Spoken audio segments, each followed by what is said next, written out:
안녕하세요, 여러분. 오늘은 굉장히 중요한 주제에 대해 이야기해 볼 건데요. 바로 가스라이팅하는 사람들의 특징에 대해서입니다. 가스라이팅은 심리적 학대의 한 형태로 이를 알아차리고 대응하는 방법을 아는 것이 매우 중요합니다. 오늘 이 영상을 통해 가스라이팅의 특징과 그로부터 자신을 보호하는 방법에 대해 알아보도록 하겠습니다. 우선 가스라이팅이 무엇인지 간단히 설명해 드릴게요.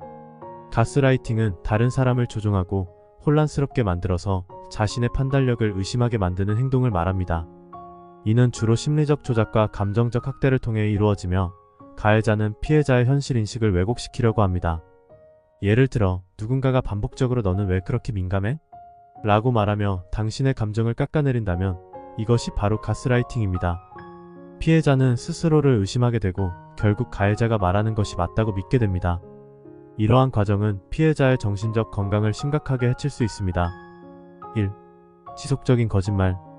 가스라이팅하는 사람들은 지속적으로 거짓말을 합니다. 그들은 사실을 왜곡하고 상황을 꾸며내어 상대방이 혼란스럽게 만듭니다. 예를 들어 "나는 그런 말을 한 적이 없어" 라며 명백한 사실을 부정합니다. 피해자는 자신의 기억을 의심하게 되고 결국 가해자가 말하는 것이 진실이라고 믿게 됩니다. 이러한 거짓말은 피해자가 스스로의 기억이나 감정을 의심하게 만드는 역할을 합니다. 책임 회피. 가해자는 자신의 잘못을 인정하지 않고 모든 문제의 원인을 피해자에게 돌립니다.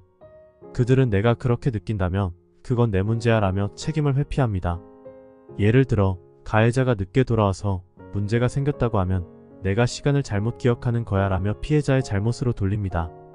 이러한 행동은 피해자가 자신을 비난하게 만듭니다. 3. 피해자 탓하기. 가해자는 문제의 원인을 항상 피해자에게 돌립니다. 그들은 "내가 그렇게 느낀다면 그건 내 잘못이야" 라고 말하며 자신의 행동에 대한 책임을 피해자에게 전가합니다. 예를 들어 가해자가 무례한 행동을 했을 때 "내가 그런 반응을 보였기 때문에 내가 그렇게 행동한 거야" 라며 피해자를 탓합니다. 이는 피해자가 자기의심에 빠지게 만드는 효과가 있습니다.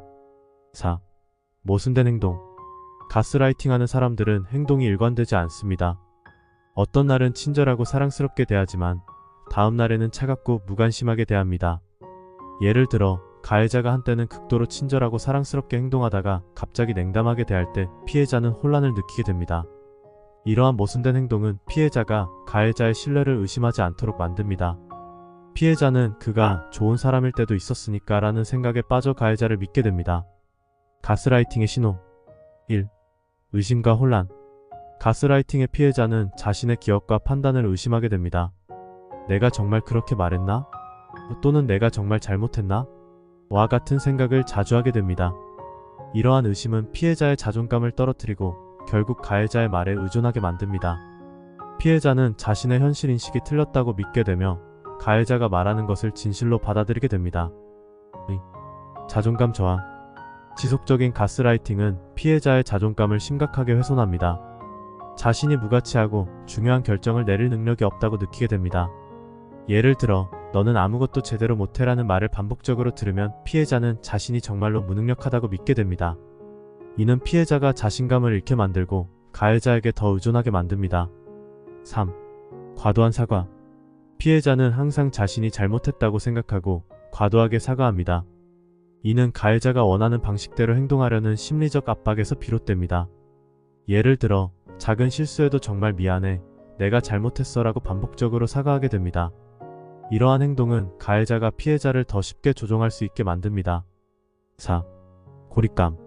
가스라이팅하는 사람은 피해자를 주변 사람들과 고립시키려고 합니다. 그들은 피해자가 외부의 지원을 받지 못하도록 하고 오로지 자신에게만 의존하게 만듭니다. 예를 들어 "내 친구들은 너를 이해하지 못해라며 친구들과의 관계를 단절시키려고 합니다.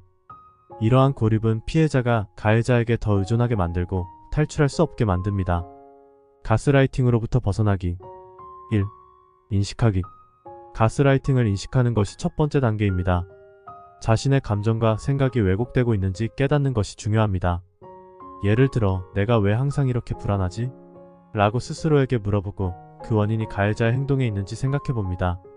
이러한 인식은 피해자가 자신을 보호하기 위한 첫 걸음이 됩니다. 기록하기. 상황을 기록하는 것도 도움이 됩니다. 어떤 일이 있었는지, 어떤 말을 들었는지 기록해두면 자신의 기억을 되돌아볼 수 있습니다. 예를 들어 일기를 쓰거나 대화를 녹음하면 가해자의 거짓말을 증명하는 데 도움이 됩니다.